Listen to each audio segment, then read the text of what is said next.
Hello. Can you Hi. hear me? Yeah, I can hear you. I can hear you. Okay, good. Thank you so much for coming on the show again. Good. Such a I blessing. enjoyed it. I enjoyed it so much last time. Let's do it again. Yeah, it's Oh my absolutely great. It's gosh. fun. I love it. You down if I just dive right on in? Yeah, let's do it. All right. So, taking a little bit of a different take here. How did you get started in voice acting, and who's your favorite Odyssey and non-Odyssey character that you voiced?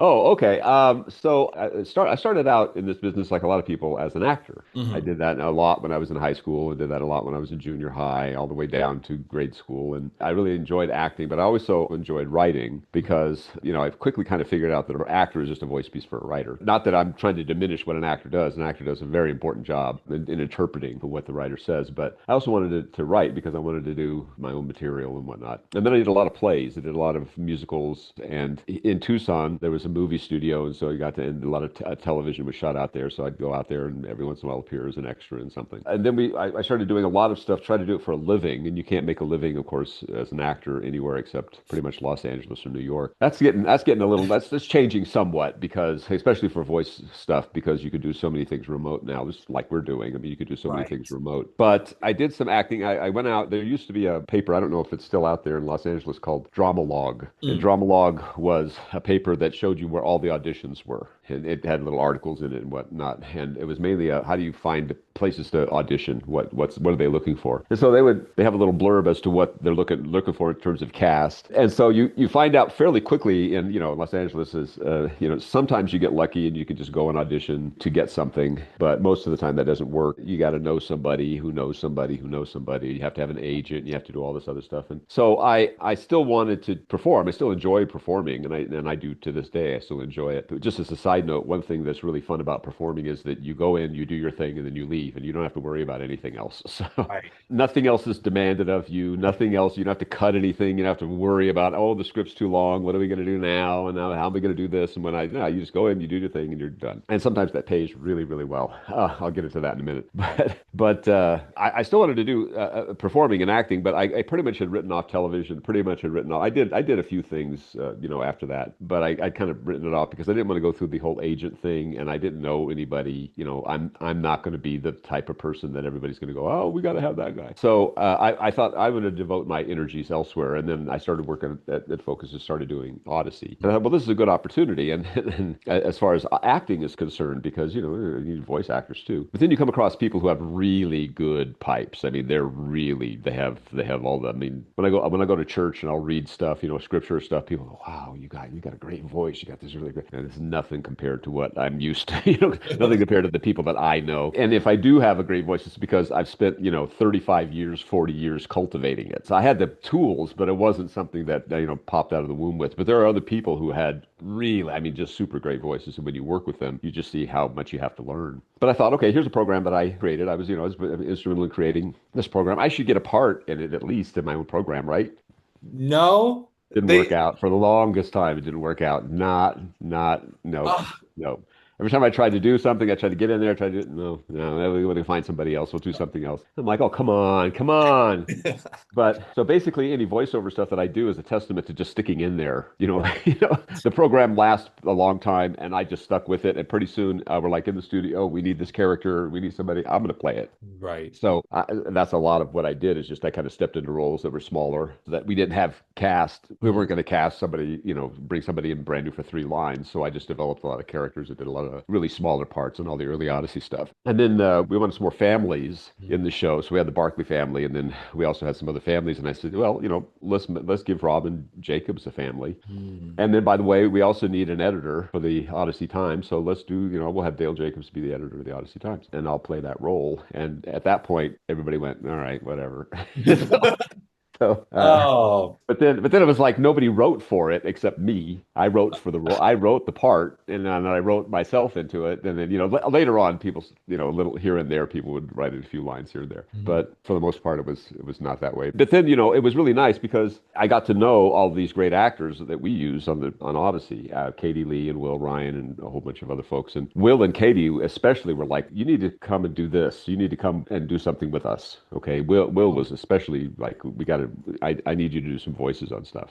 Mhm. And he was constantly doing small projects and big, other projects. And so from there, I started working with him. We started writing back and forth, and then we started doing stuff together. And then Jeff Parker and Nathan Carlson plays Richard Maxwell in the program, and we hired Nathan to do Richard, and then we hired, I guess somewhere in the back of my mind, I knew that they were friends. Jeff and Nathan were friends. Previously, they had worked together prior to Odyssey, and so we hired Jeff, and Jeff had created a series. Jeff and Nathan had created a series called Jungle Jam. Back then, when you created a series, you did albums. So they had done a couple of albums of Jungle Jam stuff. I said to them, we should turn this into a radio show, and they were like, how would we do that? And I don't know, let's just talk about it. So we started talking about it, and we said, oh, let's come up with Jungle Jam and Friends, the radio show. And then I thought, well, Nathan does all of the parts. I mean, except for the female parts, he did all of them. And I'm like, well, I got to figure out some part here that I can I can do that's different from what Nathan does. And so I started coming up with other animals, and then the most famous one was Millard the monkey, and I started doing Millard the monkey, and that was just a voice that I did ever since I was a kid. I like that Millard the monkey voice. That was the hey, how you doing kind of voice. And I used to see the Jay Ward cartoons, Mhm. and Tom Slick was one of the Jay Ward cartoons, and there was a character in there that did that voice, and I just started mimicking him. I don't even know who the actor was. I think it was Dawson Butler, but I started mimicking that, and then that voice started cropping up. I saw that on lots of different cartoons. There would be that voice would just pop in there every once in a while, and I was like, I really love that voice. So I started doing that and gave it to Millard. And so we did that. We did lots of about 30 episodes of Jungle Jam, and we did some Razzle Flabbit episodes, and we did and then I started doing Little Dogs on the Prairie, and I ended up doing more parts on Little Dogs on the Prairie than Nathan did for once. I was like, Whoa. oh yeah, thank you. I got all this is because Nathan is fantastically talented. He does so many different voices, and I started doing that, and then Will introduced me to the Renegade folks, Hmm. and from Renegade there was a whole bunch of other voices that came out of Renegade. We started doing a bunch of different kinds of things. Some were seen, some were big things, and some were just small things, small projects. But I did a whole bunch of them, and so I think the biggest was Tom and Jerry. I had a recurring role on Tom and Jerry and the Tom and Jerry cartoon. Are you serious? Yeah, the newer Oh, ones. It's a character called Fast Eddie the Stool Pigeon. So you gotta look. Yeah, you can look for it and everything. But he was there for a long time. Then a lot of other parts too. A lot of other one-off lines, one or two line things came about as a result of that. It's the same kind of thing. You don't want to hire somebody for just one line, and the union lets an actor do up to three characters without having to pay them more money. So I go in to do Fast Eddie, and then the directors would say, hey, we got this one line here. Can you come up with something? Yeah, sure. They'll do that. Then that line there. Yeah, sure, fine. And that's a lot of different lines. You always try to do something with them to make them memorable, so that way that somebody, years from now, somebody says, that line is who is that actor? I love that guy. So those are my favorite roles on sitcoms. My favorite roles on sitcoms are ones where somebody's a guest star, or somebody's just not even a well-known person, but they're serving coffee to somebody, and you give those people funny lines. So you let them have an opportunity to get a punchline in, and I love that. So I started trying to do that sort of thing too. So and then Katie would also come over, call every once in a while, and we were always calling and saying, "Would you come over here and do this for me?" Yeah, sure, that. And so we did the Mr. Men show, and I did a thing called Captain Sturdy, where I played the sidekick to a very old superhero. I played what was his name? I think it was Wonder Boy or something like that. It's just too bad this premise never got off the ground. It was really funny. It was like a retired superhero. It was like the first thing. I think somebody did that later on, but we were like the first one. And we did a prototype and a couple of cartoons, but then it never got picked up. But it was so hilarious because it was the retired senior citizens home for superheroes. And everybody was really, really old, and we were all, except I was like Wonder Boy was a boy when Captain Sturdy was a regular age guy. So right. he's like 30 years younger than Captain Sturdy. So now Wonder Boy is still in his Wonder Boy costume, but he's this big fat overgrown, blobby, blobby, blobby. But he still Uh, talks like Wonder Boy. He still talks like, hey, Captain Sturdy, can we do this? That was always fun. I wish that had gotten picked up. That was a really good series. And then we did, like I said, we did the Mr. Men show, and we did Space Racers. A lot of the times you get roles by being reliable and really who you know. I mean, the thing that everybody decries in the industry when you're trying to get into it is, I don't know anybody. Yeah, well, you try to find somebody, know somebody, do a really good job with those folks, and then they'll call you up when the next thing comes around. And and then try to do something for them too. If you have a job for them, try to give them the same kind of thing. Yeah, but Katie and I, we did a lot of different series together. Most of them never got picked up, but you do a lot of pilots and you throw them out there and stuff. So she was talking to me the other day, and she said, "You know how much stuff we've done?" And I thought like 3 things. What? She goes, "Oh no, we did this and this and this and this." And I'm like, "Wow, I don't even remember most most of that stuff because most of it never got picked up. So you do that for a while, but that's kind of the way it happens in terms of that. For my own series, it was like I wrote the series and I'm going to give myself a part in it, doggone it. So one way or another, and now that part is like completely forgotten. I'm begging them, please bring Dale Jacobs back. Please bring Dale Jacobs back. I'm only half joking about that. I mean, I'd really like for Dale Jacobs to come back, but if they don't want to, they don't want to. That's all right. I didn't realize that was something that like you had to like push for with Dale because I've been waiting for Dale to return for a little bit. Like Then tell them, write them and say, hey, bring Dale Jacobs back. Can we see more Dale Jacobs? all You know, listeners, here's the thing about that, and this is not I'm not in any way complaining about this. This is just the way series work. The creator of the series doesn't always get to do everything that they want to do. You're creating a series, you created it for a company, and the company decides who's going to run the series. Mhm. And the executive producer runs the series. They make the decision, and then we also have added in recent years a showrunner. So those two are the ones who make the decisions about the direction of the show where it goes. Been very gracious to me, more than gracious to me, by including me in on all of this stuff. And I do have, of course, a valuable commodity in that I created it.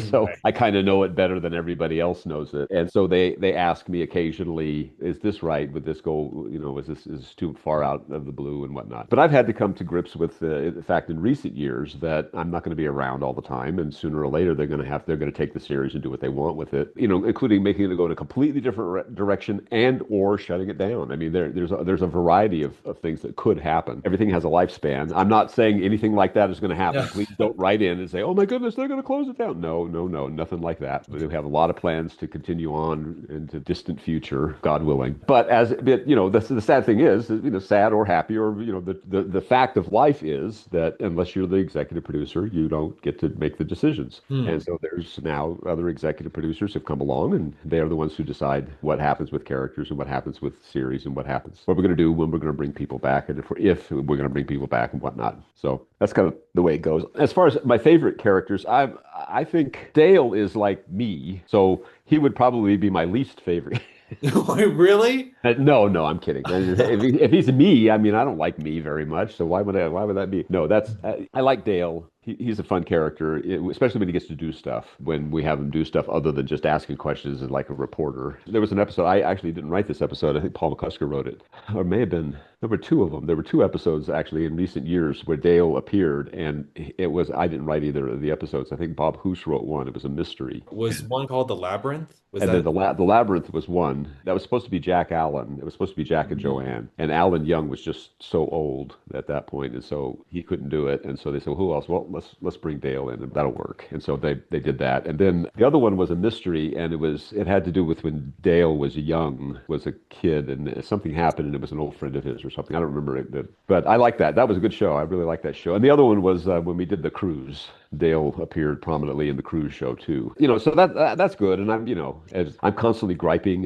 Every character has a card now except Dale. You're giving Officer Burke a card for Pete's sake, but Oh, Dale doesn't have a card. You're giving everybody and their oh, dog a card. In fact, everybody's dog has a card, but oh Dale my doesn't have a goodness. card. So It needs to change. everybody tell Evan David he's in charge of the cards. You tell them. Everybody who's listening to this, writing in, say, give Dale a card.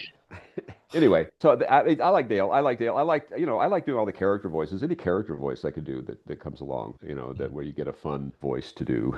As far as my favorite non-Odyssey character would have to be, I think it would probably be Miller the Monkey, or anything I did for Mr. Men, or anything I did for Space Racers, or for Tom and Jerry. I mean, I don't really have a favorite. They're just a lot of fun to do. Right. My favorite ones were the ones that paid the most. That was good, which was the Tom and Jerry stuff that paid that paid pretty well, and residuals. So it was a union show. Oh my So goodness. I still get residuals from it, and it was like 10 years ago. I didn't know about residuals. Is it only for union though, right? Yeah, it's just for union. You don't get unless the company is nice. Focus is kind of nice actually. They provide residuals after Hmm. a certain amount of time for actors. It's too bad they don't do it for writers. And I don't have to Oh, worry about retiring. yeah. That would be lovely. I would love to get a little chunk of change for all the episodes that I've written, but they don't do that. But they do for actors, for the main group of actors, the adult actors. If you're in a certain amount of episodes and that has aired a certain amount of times, then they Mm. have a mathematical formula for a fee. You may be able to get an additional fee. Hmm. So yeah, I mean, that's kind of it. Acting is great. Acting can be a lot of fun, but then there's the bane of my existence is the business part of show business. I really despise the business part of show business. But if you don't have a head for it, then your work is going to be, you don't have any control, and Right. that's kind of the way it works. One of my favorites is the fancy pig that was kind of like Oh yeah, yeah, yeah. yes, Oh yeah, the Mr. Howell. He's kind of a Mr. Howell character. Yeah, that yes. one. Yeah, I love Yeah. that guy. That's a great character. I think that he even showed up in the live show for the 1000. Yeah, I had that one. Like Marshall put that in there. He said, "Yeah, we have to have you do that one line that way because that's like really yeah." Oh, the other one of my other favorites that I did was in the Twilight Zone episode where it was the little toy doll The chicken. chicken. Yeah, Henry the Ah, chicken. Yeah, that I did that voice too. That was based on Super Chicken from the Jay Ward cartoons. You knew that I was dangerous when you took it, Fred. It's that line. I've never seen Oh, Super. you gotta. Oh, you gotta watch the Jay Ward cartoons. You gotta watch Ah, Rocky and Bullwinkle and Super Chicken and Tom Slick and George of the Jungle and Dudley Do Right. All of those are fantastic cartoons. They're so well written. And the charm of them are, so you look at them and you go, man, this is bad animation. It's really bad. You can see erasing marks on the cells as they go yeah. by sometimes because they were doing something and they couldn't afford to get new cells, so they just had to paint over with a. But who cares? It was all about the writing and the performances. That Mm. was all that it was about, and that's why I loved it so much. And I didn't really care about the animation, but they're all great. They're so good. Go watch them. And the thing is, it's generational. So I may be telling you how great they are. You're going, "Man, these are weird." A lot of people do that. For me, it was like that's so shaped and formed my sense of humor and everything that we did from then on. They were so much fun. I've heard of George of the Jungle. That was probably the most famous because Brendan Fraser did a live action George of the Jungle movie years later. In fact, they tried to do live action Dudley Do Right, and they tried to,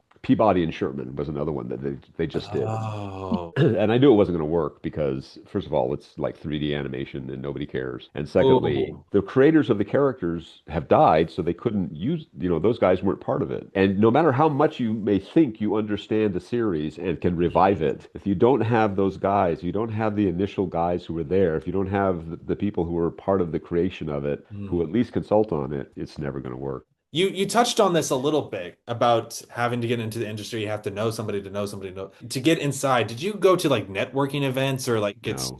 no, not worth it? Not for me. I Okay. wouldn't advise anybody against doing that. You got to find your own way in. You got to find your own path. I take Steve Martin's be so good they can't ignore you. That really makes a whole lot of sense. So, and for me, that plays right into my thing too, which has always been independence. Hmm. So, if they don't want me, I'll do my own thing. I Hmm. can try and beat my head against the wall and try and go and audition and do this and try to make contacts. I'm not great at that. I'm not great at networking. There are people who just glad hand all over the place. They're just great. How good to see you. How great this and that. And they get parts that way. I've never been good at that. I've never been this most outgoing, friendly, I'll slap you on the back and, hey, how are things going, guy? I'm not that way. I really am more interested in the art than I am in all of the other stuff. And if you give me a chance to do the art, chances are you're going to like what I do. That was always the way I looked at it. But I'm not a person who can glad hand their way into doing stuff. And so I make friends very carefully. It's not like I'm friends with a million people. The way I've done it is that way. And whatever I've done has been because of people like Will O'Brien and Katie Lee and Daryl Van Sitters and Ashley Postlewaite over at Renegade and people like that who I got to know. But I didn't get to know them at events. I got to know them personally. I knew somebody who was friends with them, and then we had lunch, and then we started talking, and then things worked out that way. It wasn't a matter of, oh, I'm going to go to an industry thing, and I'm going to glad hand. I'm going to let myself be known to everybody. It's interesting. Paul McCusker said this to me at one point. We were at NRB, and I'm like, I don't even know how to network. I have no idea how to do it. And so I was really kind of glomming on to Paul because Paul knew everybody. Right? He would go in and talk to everyone. And that's how he got a whole bunch of book deals, as he would know. He's good at that. He was going to talk to people and glad hand them and kiss the Blarney Stone and do whatever he needed, whatever else he needed to do. I don't say it as a negative. He's really good at it. And if you're good at it, that's great. That's a talent that everybody should try to develop, but I'm not good at it. So I was trying to glom onto him, and he would say, Phil, this is NRB. You really need to go out and shake hands on your own.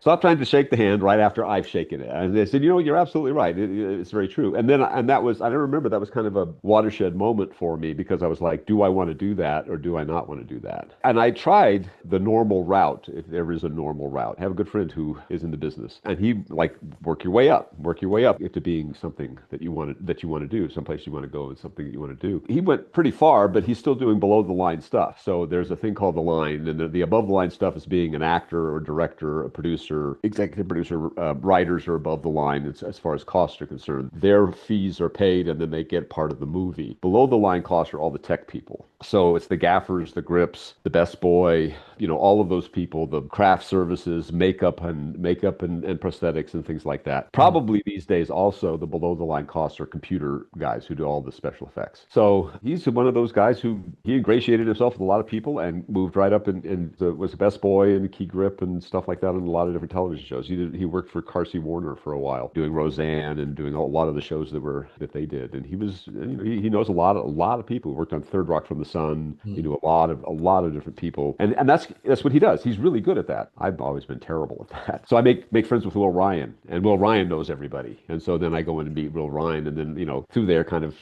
I hope I can do this. I can do that. But to a point, I got work on a show. I don't remember which one it was. I think it was a cartoon called Hi Hi Puffy Amiyumi, and I was the voice director for Hi Hi Puffy Amiyumi, and it was one of these really kind of classic joke sort of things. Daryl Van Sitters, he was the animation director for it. We were working with Cartoon Network at that point, and he called and said, how are you doing? Good, fine. And he said, we're looking for a voice director for this new show that we're doing. And I'm like, oh, okay. And he said, yeah. Do you know anybody? Oh. Oh. And I'm like, hey, voice direction is what we Tiggers do best, Hey, hey. And he went, oh my goodness, I hadn't even thought about you. Yeah, would you be interested in doing it? I mean, right off the bat. And it was all very innocent, but it was like Oh. this classic joke, And that shows you that it never occurred to me to go to him and say, by the way, I do this and I do this and I do this. And if you want that stuff, I hope you think of me. Hmm.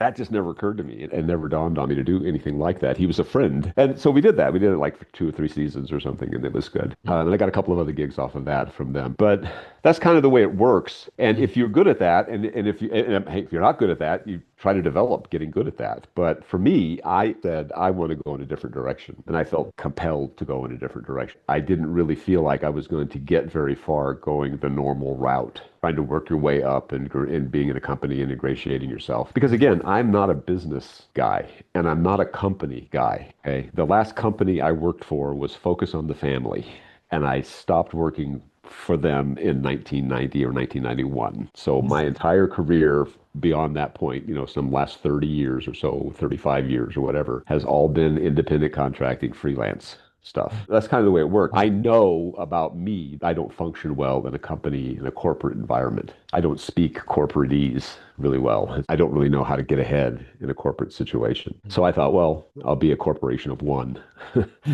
I'll be me and then try to do my thing. And then hopefully, if I'm good enough at what I do, people will come and they'll ask if they want me to work for them or not. So I'll go from there. That's kind of the way it's happened for me. And with Odyssey, I did get on board and I created the program for them. They control it. They can do whatever they want with it. When you say like independence, well, if you're not going to give me a chance, I'm going to start my own thing. What were some of those things you were starting on your own? I've done a lot of things that probably nobody will ever see. Oh. Because I don't have the company that's going to push it out there and stuff. So I mean, I did a series called Iliad House, and I really love Iliad House. I know Iliad House. I really liked it. That was one of the things that me kind of putting my money where my mouth was. It was early on as far as doing remote stuff is concerned. I'd always said that technology is available to us that we can actually record these shows. You don't have to be in the same room. You can direct people remotely, and they can perform for you. And you can put it together, get the rough tracks and put it together, and you can cut together your performances. I put a whole show together that way, and everybody was kind of like, you still need to bring everybody in, and it's better if you do it this way. Okay, well, and so finally with Iliad House, it was like I was approached by a couple of people who were in the homeschool movement, and they wanted to put a company together, and I said, okay, well, I have this project. Let's see if we can make it happen. And we did a crowdfunding thing going for it, and I got barely enough money to be able to make it work, to make it happen. And it was all from start to finish. It was like, this is my baby. This is my project. I did the script. I did the casting. I did the direction. I play a couple of roles in it, prominent roles in it. The only thing I didn't do was music. Hmm. Even after the post-production came in, I was like, I'm going to do some post on it. I'm not happy with some of the post that's happening here, so I'm going to go back and redo it. And I had no idea what to do. I thought, I've been around this long enough. I should have absorbed at least some of the stuff that I've seen them do, which is exactly what happened. If you're around something long enough, you start going, okay, well, I know I can put this track here, and this, and then cut these things together, and then start doing stuff. And of course, you learn some of that in film school too. I went to film school. You learn some of that in film school. And so yeah, then I started doing the post-production on it. And when it came out, I was like, I don't care if nobody likes this. I love it.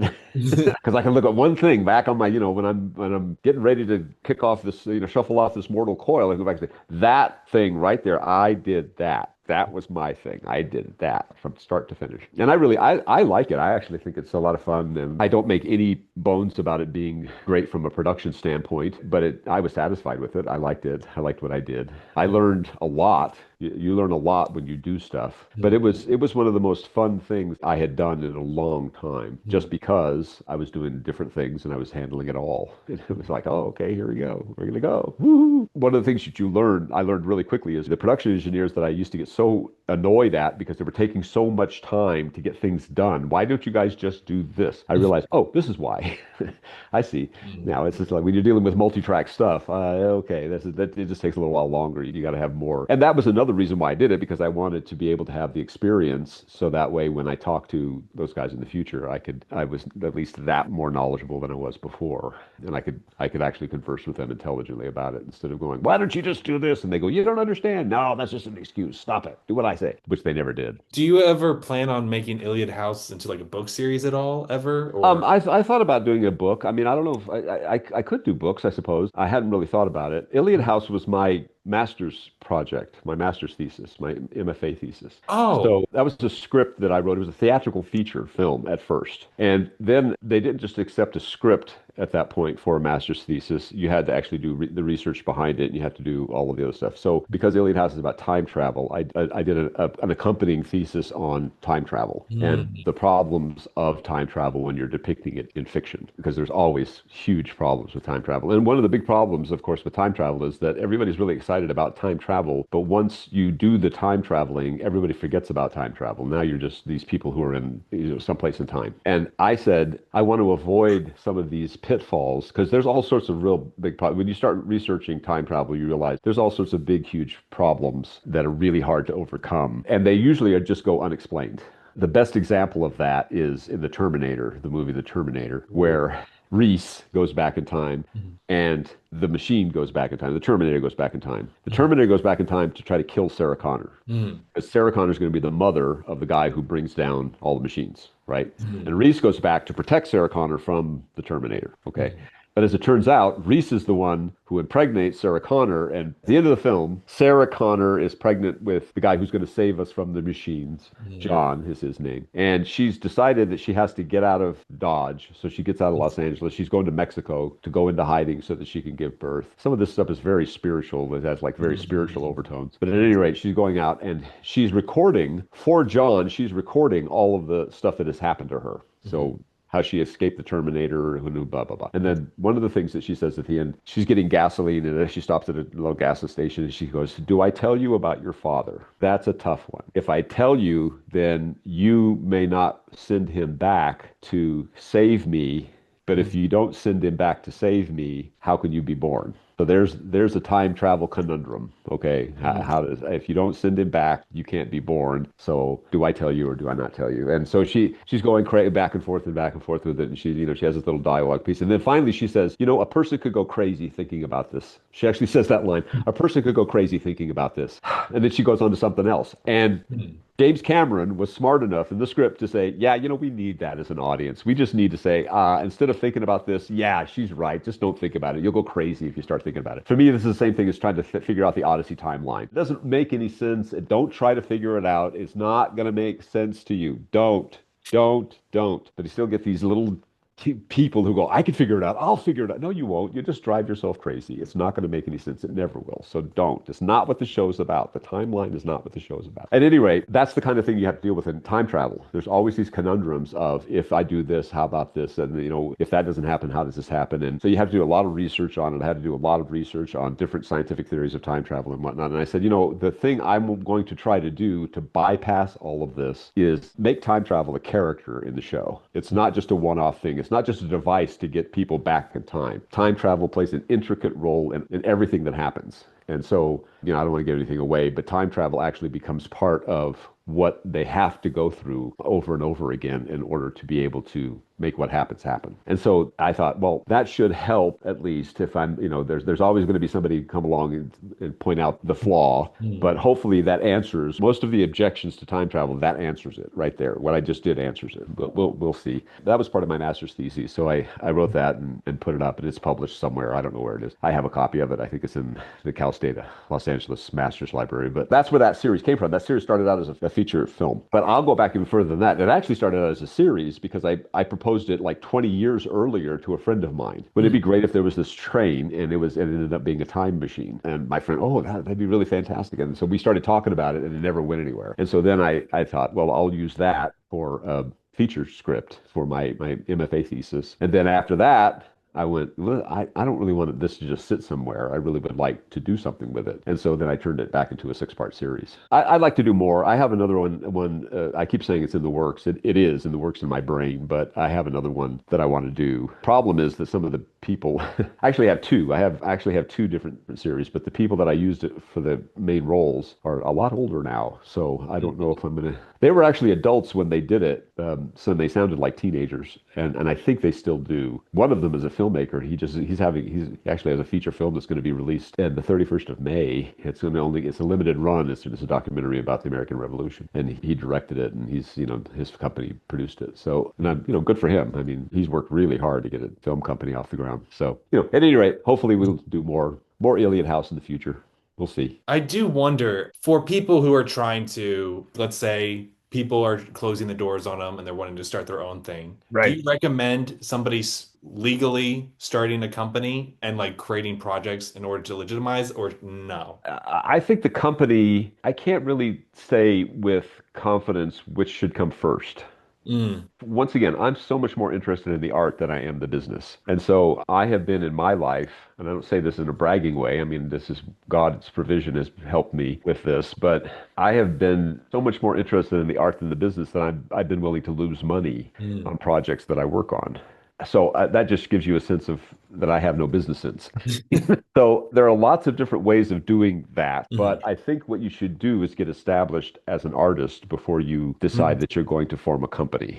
There are lots of different ways to form companies. I mean, I do know this much. You can make yourself a corporation. You can actually make, a lot of the actors do this. A lot of, like Katie Lee has her own, she's a corporation. And so when you get paid, your corporation is paid, and then you draw a paycheck from your own corporation. And so it helps you tax wise, it helps you business wise, and there's some advantages to doing that. You can form a limited liability company, an LLC. It's another way of going about it. You need to get a few more people involved in an LLC. I don't think you can do it with just one person. I think it needs to be at least two. And so you can do all that. Most of my stuff has been as a sole proprietor from a tax standpoint. Probably is not the best way to do it. So I've hired people on projects, for instance, and I just absorb whatever costs there are involved in sending out, 1099 forms and stuff to them. If I pay them over a certain amount, you have to send out 1099 forms for their tax purposes. And anything that is a cost associated with that, I just absorb it. Probably I could have done it in a different way so that I didn't have to do that. Something else could have happened. But that to me was the simplest thing. I tried doing the whole corporate thing at one point and just got so bogged down in paperwork and business and government regulations and this and that and everything. And I'm like,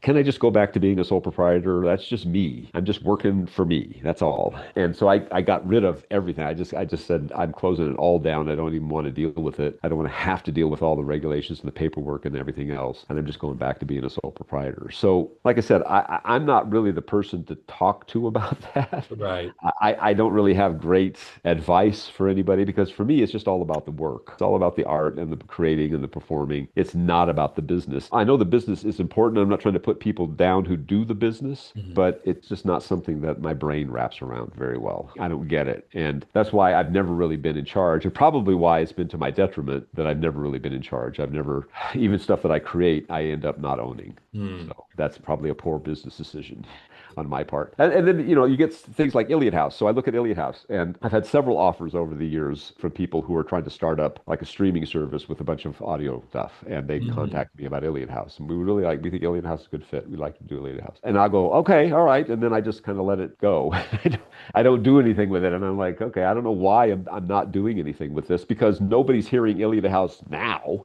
So I mean, it's all locked in my computer in my closet. All the CDs that I have are in my closet right here, and the digital is on my computer. So I'm not really doing anything with it. What am I afraid of? I mean, so part of me is like, well, you're going to make a bad deal, and they're going to take it from you, like everything else has been taken from you, and then you don't get anything. And I'm like, well, if part of me says, even if that happens, you're no worse off than you are now. I mean, okay, you're not making any money on it now. So if you don't make any money when somebody else is controlling it, what's the difference? Maybe it's out, maybe it's at least out there, and people are listening to it. There's a company I'm considering, handing it over and letting them do their things. We'll see what happens. I think that you have to have an awareness. Let's put it that way. I think you have to have an awareness of the business side of things and be very careful about how you handle that and who you're working with, and just understand there are people in the business, in like the secular business, there are people who get up in the morning, go through the entire day, and go to bed at night thinking of ways they can screw you. That is Really? what they live and breathe and want to do. They wouldn't call it that, but that's exactly what they're doing. They want the deal, and they want the deal for your stuff Hmm. so they can own your stuff. And in polite parlance, we call those people lawyers Yeah. because that's who they are.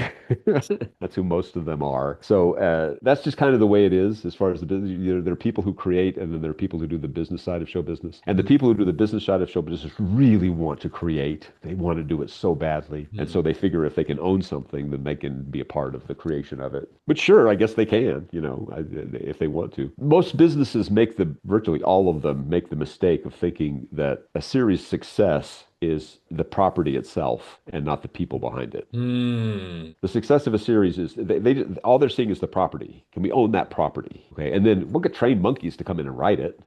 cares? Well, and then they wonder, well, why didn't it work? When it fails, and inevitably it always does, well, how come it didn't work? Why Mhm. didn't? How come on? How come the series was so popular before? Yeah, that's because you brought in people who you just thought could handle it, and they don't know anything about the series. Hmm. This is why AI for me, will never equal what humans do. Yeah. Because part of what humans do when they create something is put love into it. And Hmm. AI can't put love into a series. It's just mechanical for AI. So that, I don't want to get into AI. No, We'll no. get involved I mean, there. I agree though. You kind of already answered this, but it is possible to like create things or like make audio dramas as a sole proprietor without I getting think so. publicity. Well, Yeah. there's this, I don't know if you've heard of this thing. It's this thing called the internet.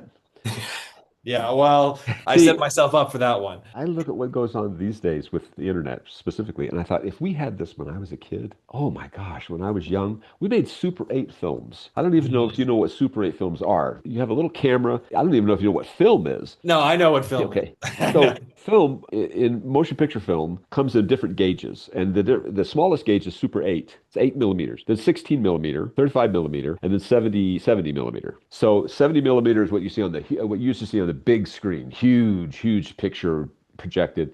Most other stuff is 35 millimeter, which is Mhm. what you can see now on, like, if you look at old television shows like old westerns, you see that it's cut off, the sides are cut off because the aspect ratio is 1.5 to 1. That's 35 millimeter. And the 16 millimeter is just a smaller version of that. And 8 millimeter is what a consumer brand was. Basically, you get a camera that runs 8 millimeter, and it's just the tiniest, the tiniest time. It's spaghetti, basically. It's what it is. And we used to go out with our camera every week and just make stupid little idiot films that we could make. And we had no place to show them. We had no place to put them. A friend of mine owns them all. We just have dozens and dozens of reels of this stuff. When I went to film school back in the 80s, that's what we used. We used Super 8. You had to cut together your film in Super 8. You had to make your film in Super 8 because that's what it was. That's what you had. 16 millimeter, by that point, was like really expensive. And so you couldn't do anything at 16. That's what you did your senior project on, was 16 millimeter. Everything else is Super 8. And it was horrible to edit. You had these little machines, you couldn't see anything, and you were trying to make sure that you got everything exposed well and done done well and whatnot. So it was really hard. So when video came along, huzzah! I mean,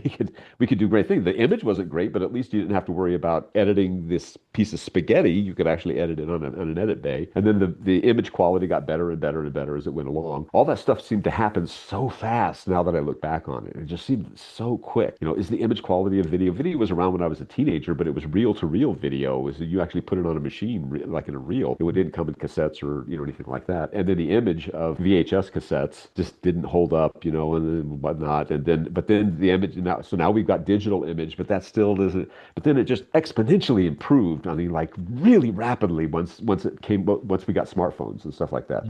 Now you got better cameras than old Hollywood ever could dream about. You've got one in your camera. You've got a camera in your phone that old Hollywood would have killed to get because of the image quality is so good. So, all that is to say, if we had that when I was a kid, I mean, we would have been out making movies every week.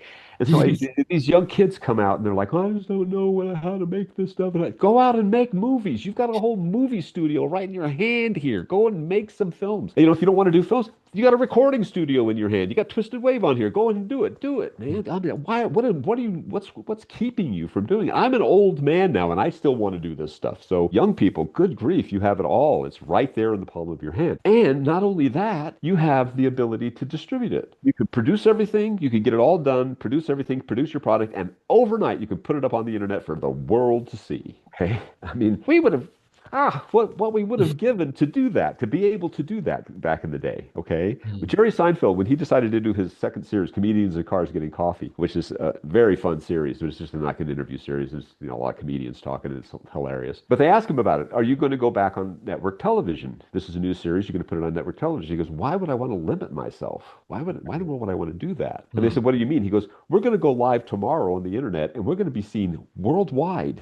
I can't do that on NBC. NBC isn't seen worldwide. NBC is maybe seen by a lot of people in the United States, but not everybody. Now, anybody can have access to what I'm doing. Anybody. I have a worldwide audience now. And I'm like, that is absolutely right. And you have the same thing. Now, you still have to do a lot of hard work. That's not saying that just because you put a video up there, anybody's going to watch it. You still have to let people know where it is and how they can get a hold of it and what they can do. And you have to, figure out ways to monetize it if you're going to try to make a living out of it, doing all this stuff. But this is what you're doing. I mean, you've got podcasts. This is what you're doing. I'm assuming you're putting this up on the internet somewhere. You've got either a YouTube channel or some other place where you can get podcasts. Hey, come and watch our podcast. This is what we do. So, yeah, man, go for it. This is the height of independent filmmaking, independent stuff. And yeah, there's a drawback because anybody can have access to the equipment to be able to do it. But that just means if you're really good at it, you're going to rise to the top, like Cream. Yeah, there are a lot of crappy people out there doing crappy stuff, but okay, so what? Don't be one of them. Make sure that yours is better than that. Be so good they can't ignore you. And then word of mouth, which is the best advertising in the world, the best advertising thing in the world. If you get something out there that somebody really likes, you watch like wildfire, it starts taking off, and pretty soon you have 50,000 views and you didn't even realize it. Oh my goodness, how did we get that? Because people like what they're seeing and they tell their friends, you got to watch this thing. And then they tell their friends, you got to watch this thing. This is amazing. And then it gets out into the ether. And it's like Adam Smith's invisible hand. It's this nebulous thing that's out there that suddenly everybody knows about your project, and nobody really knows how they know about your project, but everybody knows about it. And then they start looking at it and listening to it. So I'm really excited about this. This is really good. Wow. You should go do this. Go do this. Well, I guess going off of that with making your own thing, you, from what I'm able to see, have directed the most episodes of Adventures in Odyssey than any other person. So I guess what is some general directing advice for people who've now heard what you just said and are like, okay, I'm going to make it. What are some good directing advice? So just to give you some background, yes, in January of this year was my 40th anniversary of working with Adventures in Odyssey. 40 years ago in January is when I started creating the series. Congratulations. Working with Focus on the Family. I did some other things first, but 40 years ago at this time, I was deep into working on Odyssey. And I am now working on a script that I will direct in July. That will be my 399th directing. Oh my gosh. And then in October, I'll do two more. And so that'll kick me over the 400 mark. Oh my gosh. In October. So yeah, my writing hasn't kept up with my directing. I've directed more episodes than I've written. I'm just shy of 300 episodes writing, but directing, I'll be over 400. So yeah, I think the directing for audio drama especially is really undervalued valued thing. It's really important because the director knows how everything is supposed to come together. And if you wrote the piece and you're directing it, then you really know how it's supposed to sound in your head. And what you're trying to do is get that across to the actors and the production people so that you can work together in a collaborative sense to bring this thing to life. Different directors do things differently, audio-wise. I don't like to be heavy-handed. I want the studio atmosphere to remain light. I don't think that it's good when people have to work in an oppressive atmosphere. I would much rather keep it light and airy. When we work, we need to work. We need to get serious. So we need to take it all seriously. I don't like to give line readings. I will if I have to. So line readings are, say it this way, da da da da da da da da da da da. Ah, That's a line reading, and most actors go, "I don't want you telling me how to read the line," right. and they're absolutely right. You bring them there because you want their creativity. So directing is the art of bringing out the best in everybody else, bringing out the best in everybody else, and guiding it to your end goal. So that's really what good directing is all about: getting everybody on the project, giving everybody the vision, getting everybody on board, and bringing out the best in them so that they can achieve your goal, what you really want for the piece. And so here's a little trick. If the actor is just not emphasizing the right word or saying the line in the right way, then Mm. I tell them, when you say the line again, emphasize this word instead of this word. Mm. And they'll go, oh, oh. A lot of times they'll see, oh, yo. Sometimes you get something in your head and you just can't get it out of your head until somebody comes along and says, why don't you emphasize that word instead of this word? Oh. And emphasis can change the entire meaning of the line. If you're emphasizing the wrong word, sometimes the line doesn't mean the same thing as if you're emphasizing the right word in the right way. Mm. So guiding actors in nuance is very tricky thing to do, but we hire great actors. I mean, they're the best voice actors in the business on Odyssey. And so who am I to tell anybody how a line should be read? But there are some times when I come with a script that has crafted in a certain way that I need certain things to happen. And so I have to really guide the actor through what they're doing. An example of that is I did a script called The Christmas Bells. And it's about Henry Wadsworth Longfellow and the tragedies that happened that brought about, what's the Christmas hymn? I Heard the Bells on Christmas Day. So that's from a Henry Wadsworth Longfellow poem. And he had unbelievable tragedy in his life. It was just terrible, terrible tragedy. He was a very well-known poet, even when he was alive. He was extremely well-known. And his poetry reflects things that happened in his life. So on these terrible things that happened to him, he'd write a poem about it. His first wife died, he wrote a poem about it. Things Mm. like that. And so I wanted the poems interspersed with the dialogue and the scenes, the dramatic scenes. But I wanted him to sound different. So Greg played Henry Wadsworth Longfellow, and I wanted him to sound different when he was reading the poems than he was when he was in the scene. So I told him, I want you to almost eat that microphone. You need to be right up on top of it. So very intimate with that microphone when you're doing the poetry. That poetry should come, this is like your heart talking. That's exactly what it should sound like. And then the scene itself, okay, you're lighthearted, you're doing whatever it is, you're playing with your daughters, you're talking with your wife, you're having an argument, whatever it is that you're doing, that's fine. But the scene itself, and so sometimes you have a part of the poem, you'll have 2 lines of the poem and a scene, and 2 lines of a poem and a scene. And so it had to go back and forth and back and forth and back and forth. And so it was just guiding that intimacy versus the regular character versus the intimacy. So stuff like that, but you really kind of have to know what you want to do with it, which is why, you really need to be familiar with your own script. I always, when I'm directing somebody else's script, I want to make sure I get the writer's intentions. I go over, we have meetings with them and say, what do you really want here? I want to get what you want. And then I have ideas of my own about how this stuff should be. Is that jibe with what you're thinking and stuff like that? So it's a craft and there's a talent to it, and you can develop the craft. I always said all writers should direct their own scripts because you know it better than anybody else. Interestingly, when Paul McCusker first started working on Odyssey, I said to him, so you're going to direct this? Oh, heavens no, I'm not going to direct it. And I went, why? He goes, oh, no, I'm not a director. I couldn't do that. I don't want to do that. And okay. But I said, you should. You should get in there and direct. And he was like, no, no, no, no, until we finally persuaded him to go do it. And then he went, oh, okay, yeah, you're right. I should be doing this.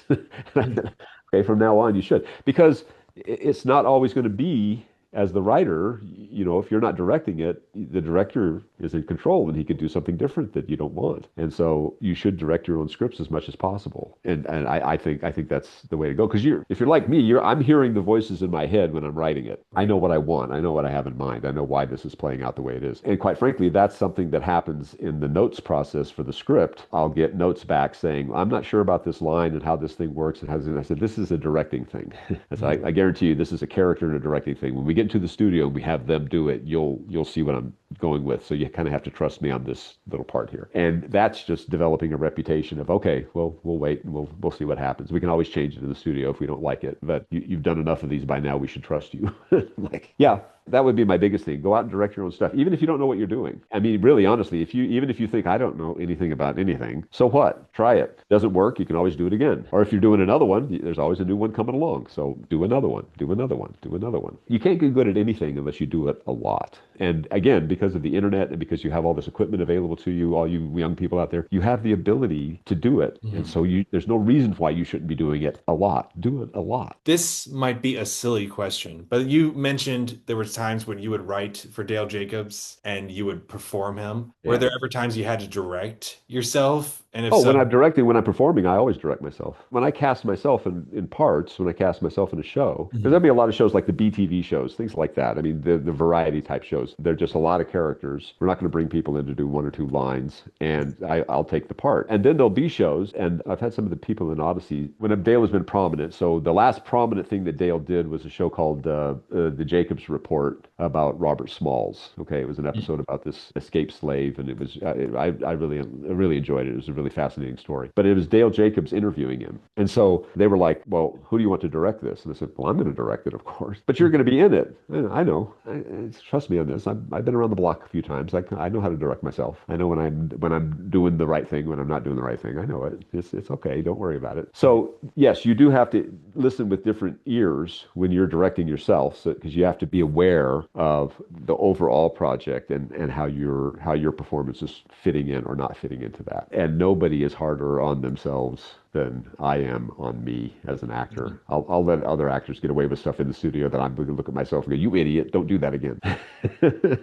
Can't you act? What's the matter with you? oh, And then I go, stop. You're being too hard on me. has there been instances, because you've worked on so many shows, where you've had to give a pitch for a show? And if so, do you have any advice for people who are having to go stand up in front of somebody or send like the one page? A part of what I teach is log lines, and it is important. I have been spared that quite a bit because, again, I'm working on a show that I created. For the most part, I still have to run the idea by showrunner and executive producer. I still have to run the idea by them. Here's what I want to do. And then usually what happens from there on Odyssey, what happens there is, okay, well, it sounds good, or, we'll talk it through, and we get it to a point where then it says, okay, well, give me an outline. And then you go to outline. So I haven't really had to do, I've been spared the idea of we're going to do a log line of 2 or 3 lines, and then from there they decide if they want to pursue that or not. But I know how to do it, and I teach it too, because it's important to understand that. And what a log line basically is, in 1 or 2 lines, you have to answer the 3 basic questions, which is, who's your main character? What do they want? What's the goal? What's the dramatic situation? And then give an idea, at least, of the hook. What's the hook here? Why do we care? Why is this something that we're going to want to see? And the better the hook, obviously, the more you're intrigued. You go, oh, I want to hear more about this. So tell me more about that.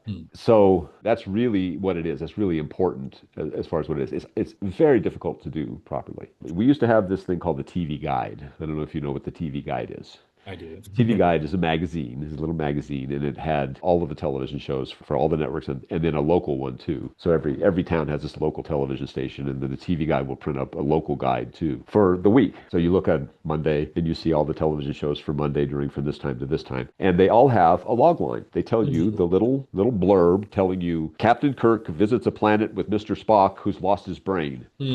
Starring William Shatner and Leonard Nimoy. That's the way it worked. Okay, Spock lost his brain. What? So how did that happen? Okay, it was a It was a goofball episode, but at least when you think about it, you think, okay, well, wow, that's a hook. You Mm. know who the main character is. You know what they want, what the goal is to get Spock's brain back, and you know what the situation is. He's on a planet somewhere, and he has to do certain things, and Spock has lost his brain. For goodness sake, oh my goodness! So that's the kind of thing that you want to look for. It's more like promo writing than anything else. You want to intrigue people to listen to your idea, the whole thing. How did this work? So you give them a hook, and you got to make sure that the hook is actually a really good hook. Because sometimes a hook seems like a hook, but it's not really a hook.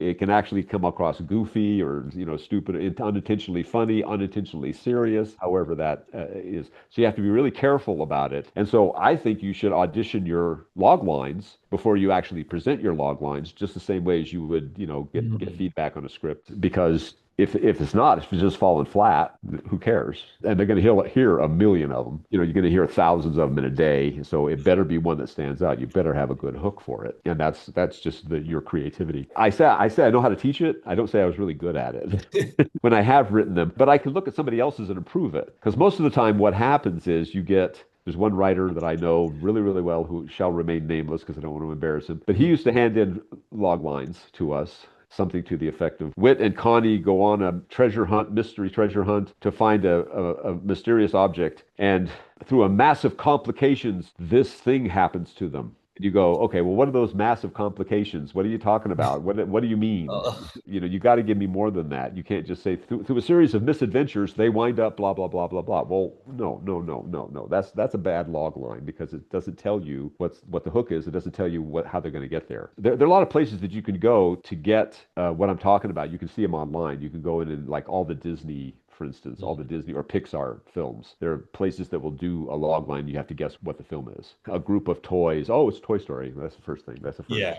But they'll try to obfugate it as much as possible until like the very end. And normally with Pixar, especially, it's the last two words are hilarity ensues.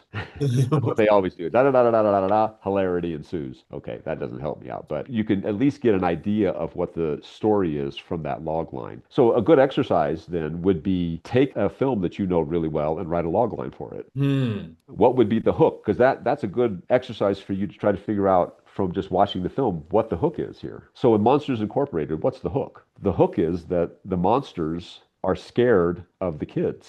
And then what happens? Well, one of them is not scared of the monsters at all and runs in and upends their world. How do I write that in 2 sentences? Goodness. Yeah, yeah, Yeah, it's that's not easy. That's hard. When I taught college and I had to teach basic writing and people were doing thesis papers, I told them, don't put a question. Your thesis is not a question. Your thesis is a statement. You're trying to prove something.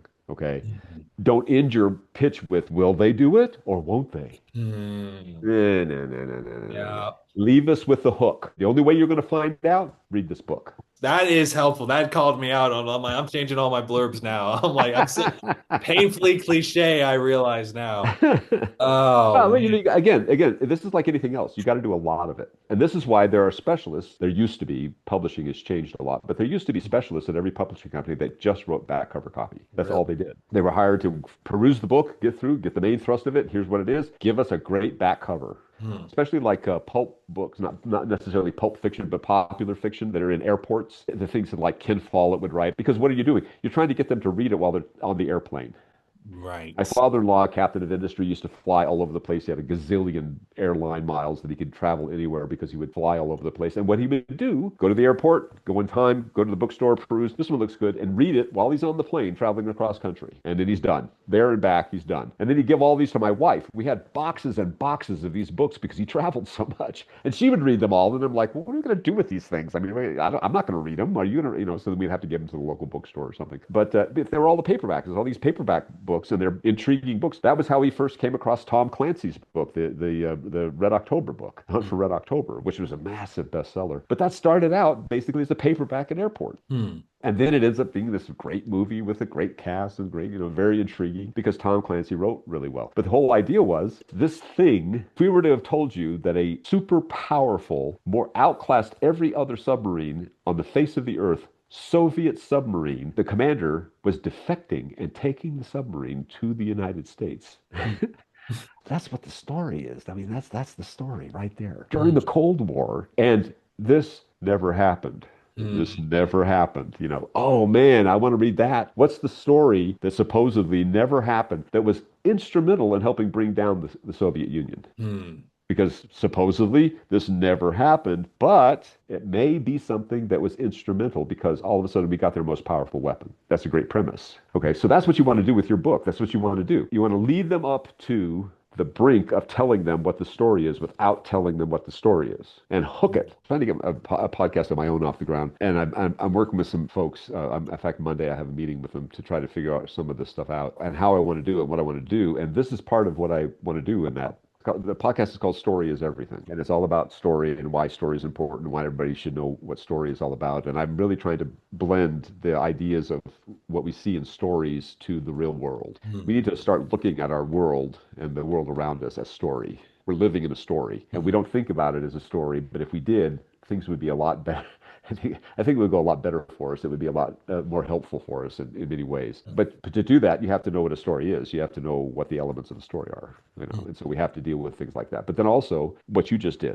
How important is a log line? Should I write the proper log line? How should I do that? And now you can go around and look at everything in the world and say, what would be the log line of the Iran war that we're in right now? How would we reduce that down to a log line? And that would be an interesting writing assignment to see how people would do something like that. I'm giving everybody a shout out to an as of yet non-existent podcast that I'm trying to come up with. And this is the kind of thing that we would want to do on that podcast. Oh, well, like I'll tell the people Yeah. listening to this to check it out. That's not exactly going to be a huge boost, but Well, you know, every little bit helps. what are some major things that like in people's writing, they're like, well, this is clearly an amateur wrote this, and what can they do to root that out? That's a little bit more difficult to Yeah. answer. There are a ton of stuff. Nothing is off the table to a person who really knows how to do it right. So I don't have any don'ts.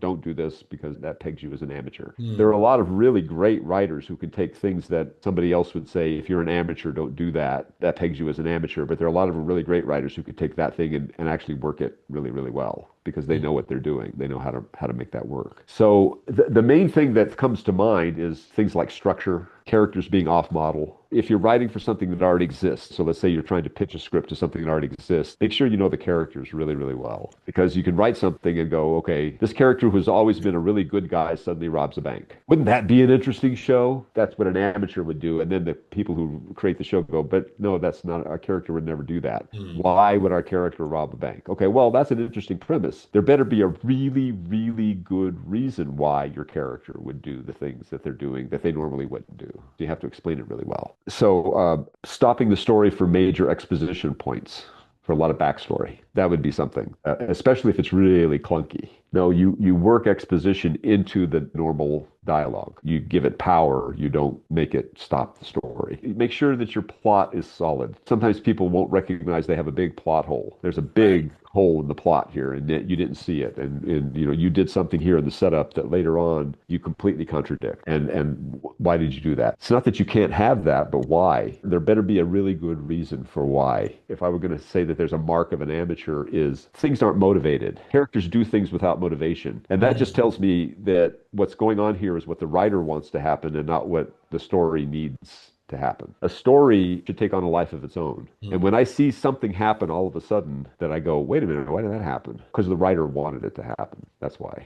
It's not because of the needs of the story, it's because the writer wanted it to happen. And a lot of people go, well, but the writer's writing it. So why wouldn't the writer want it to happen? Yeah, but okay, there's a way to do that. There are ways of making that happen. It's not obvious that, oh my goodness, the writer was going along going, this is not what I wanted to happen at all. Now we're going to go over here. The thinnest pretext to get from there to there because I need them to be over here. Well, no, you got to figure that out. You got to figure out how to make that work so that it's believable, so that the reader's meter isn't pinging.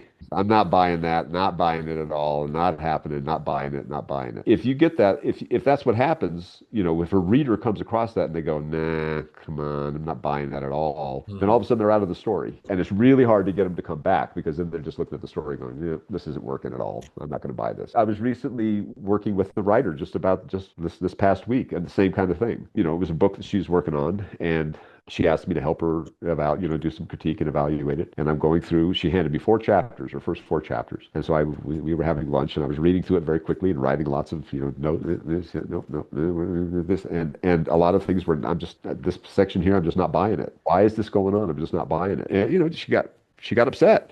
He's like, well, Yeah, because of this, upset. because and I said, yeah, because you need it to happen, not because it's what the story needs. Your job as a writer is to figure out what the story needs, not what you need. This Mm. is how writers resemble, without trying to sound too blasphemous, writers resemble in the smallest, teeniest way God. Mm. God creates the earth and puts it into motion, and God guides everything that happens. Certainly, God does everything, guides everything that happens, but He also, you got free will. You can make choices. Every once in a while, I step in and do a miracle, but for the most part, if you think about the miracles that happen, they're still part of the story. It's not doing stuff just because I'm saying you got to go do this. It's like, wait a minute, I want you to understand what the bigger story is here. So when God leads the children of Israel out of Egypt and their backs are against the Red Sea, Mm. God's not trying to show off by saying, watch what I can do. I'll part the Red Sea for you. No, that's not the purpose of it. God is saying, you all need to have faith. There's a bigger story going on here than what you realize. And what you Mm. realize is that you're just trying to escape this Egyptian army. And that's all very exciting and interesting and adventuresome. But there's a huge difference. And there's a bigger story that I'm trying to get you to understand that is being crafted with you. And that's why you are going to go across on dry land and the Egyptian army is going to drown and go to the depths. And so the master storyteller, God, we just accept it. We look at it and say, yeah, it's a great story. It's fantastic. Wow. And Mm. the miracle is not out of nowhere. The miracle actually is part of the story. This is what we would expect to happen in the story. That's the point. As a writer, when you're writing a story and suddenly you've written your character into a corner, Mm. uh-oh. This is what the Greeks called the Deus ex machina problem, which is the God machine. The Greeks used to Mm. write these great plays, and the hero would do all this stuff, but then they would write the hero into a corner. He's on a cliff. There's nowhere to go. The army is approaching him. Lions are approaching from one way, and the army is approaching from another way. Bad things are happening. It's a 1,000-foot drop. What is he going to do? Uh-oh, what's going to happen? Well, the Greeks went, well, we'll just have the God machine come down and pick him up and send him to someplace else. God will reach down and will take him out of that situation. Okay. Well, no, that spectacle might work once, but it's Mm. not going to work over and over and over again. Now, I say that, and one of the most famous movies in the last 30 years was Jurassic Park, and the ending of Jurassic Park is a total Deus Ex Machina ending. I'm Okay, trying to remember how that one ends. okay, so you've got the two scientists and the two kids. They're being chased by the raptors through the building and right. they go into the lobby of the building where the dinosaur bones are hanging up and they crash down. The Mm. raptors are chasing and the raptors are closing in on three sides. There is Mm. no escape for them. They're not going to be able to get out of this. They're about to be horribly eaten. And one of the raptors jumps and a T-Rex comes out of nowhere and grabs it and shakes it and kills it. And Oh, then the two other raptors attack not the people, but the T-Rex. So that way the T-Rex, and while they're all fighting, then the family, the two scientists, and they escape. Well, the that. Yeah. T-Rex is a total Deus Ex Machina. He comes out of nowhere and saves them. Mm. No, and the only reason that this happened was because Steven Spielberg wanted that picture at the very end of that frame with the dinosaur going, "Ah," while the banner goes by, the greatest, the greatest. That's really kind of the only reason why he wanted to do it. They had worked themselves into a corner and they couldn't figure any way out of it. Why wouldn't the T-Rex eat the people? Yeah. Yeah. Why would the T-Rex stop the raptors from eating the people? It makes no sense. It's not like the Yeah. T-Rex and the raptors are enemies. Yeah. Now, again, who am I? That thing made $1 billion. What Oh, do I know? I haven't made $1 billion off of the stuff I've written. He's got one movie, but they made $1 billion worldwide. Okay, great. Whole franchise. So, in the hands of a really good storyteller like mm. Steven Spielberg, Yeah. who was the writer who wrote the original book, Michael Crichton, I think it was Michael Crichton, in the hands of really good script writers and really good directors, you go with it. Even though it's a dopey ending, everything's great, everything's It's a fine. dopey. Well, it's a cheat, I you know know? it is. It It's a is. complete cheat, and that's why you go, well, that's really not optimal. You want the heroes to be able to get out of whatever situation they're in. Using the world that you have created, you want the heroes to be able to get out of whatever corner they have painted themselves into. And you need to do it plausibly. It can't be something that just miraculously happens because that's what the writer wants. That's not what the story calls for. I Okay. do have one question about filler. Is filler a good thing or is filler a bad thing? Because that's almost kind of like a You debate have right to now. define what you mean by filler. Well, let's say you have a series and it's just standard, nothing totally drastic is happening. It's just kind of like sitting with the characters. They're getting milk at the grocery store. There was a recent series, I won't say what it was by name, but one of the criticism was there wasn't enough filler. This series needed more filler, and I'm like, I don't like filler. I want the actual story. No, Well, no filler. There should be no filler in a script. You turn filler into ammunition. Don't put something in there just because I need more time or just because I want to sit with these characters for a little bit. If it's not propelling the story forward, why is it there? You don't need it. If we're not learning something new about the story or the situation or the characters in the situation, why do we have it? It's not helping us, and it's not good for the story. It may be what happens in real life. I'm sure we have filler scenes in our own life, where nothing really seems to be going on. We're doing this. But I would also say, if you were to really examine that in real life, you would find out that that filler actually did serve a purpose. mm, That filler actually provided me with the energy to be able to go out and do the thing that I had to do, right. or the thinking time, or the conversation that I was having with the person there was something that led to me making the decision that I needed to make in order to be able to move forward. Okay, so you have to turn all that stuff into ammunition. You can't, there should be no filler. That shouldn't even enter into your story. There isn't anything called filler. Now, I don't know what this person was talking about when they said it needs more filler. You need to know more about the characters? Is that what he's talking? I mean, so that I don't know what that person means by that, so I don't really know how to answer that critique, except Right. that the speculation, what I would say would be, well, we didn't know enough about the characters, or they left something out of the plot, or it sounds like a character thing. It sounds like that what they wanted to do was Yeah. just, kind of know more about the characters. Okay, well, that's fair enough. If you don't feel like you got enough about the characters from the show, that's fair enough. It's a fair enough critique. But you don't just put in filler scenes in order to, that's the same thing as exposition. Okay, now we're going to stop and we're going to do a backstory that tells all about these characters and their histories and blah, blah, blah, blah, blah, blah, blah, blah. No, no, no. That needs to be part of the narrative. Now, a lot of people come back and go, well, what Tarantino does it. Tarantino has these scenes that don't seem to do anything. No, not if you really look at them. If you really, Right. Tarantino, the way he does it is so brilliant. He's just really, really good at this. That even the scenes that seem like they don't have a whole lot to do with anything else that's going on, that just seem like filler, quote unquote filler, they're actually progressing the story. He just does it out of order. He'll do things where it's, he takes all the scenes, throws them in the air, and however they land on the floor, that's where we're going to shoot it. But he knows that each of those scenes still have a purpose. Is still moving things along. And then the other thing that he's really good at is compelling dialogue. So even in these scenes that seem like they're just filler, the dialogue is so good, and you realize that the dialogue is performing the function that I just said. So the dialogue is actually propelling us, giving us information about the characters, giving us information about who the characters are, and it's this incredibly snappy, witty, weird dialogue that he puts in those scenes. And then you realize, oh wow, I have a complete story here now. And then later on, you realize I couldn't have that story unless I had that information. So that information was really not filler. That information was really important. He just figured out a way to turn it into ammunition, not into just, okay, well, we're going to just talk about who we are right now. And I'm going to have a glass of milk and you'll have a glass of wine and, whatever. So filler is, yeah, I think it's the wrong word. There should be no filler in a story like that. There really should be no filler in a good story. It's all important. Everything in the story should be there for a reason. I don't know if you know J.D. Sutter.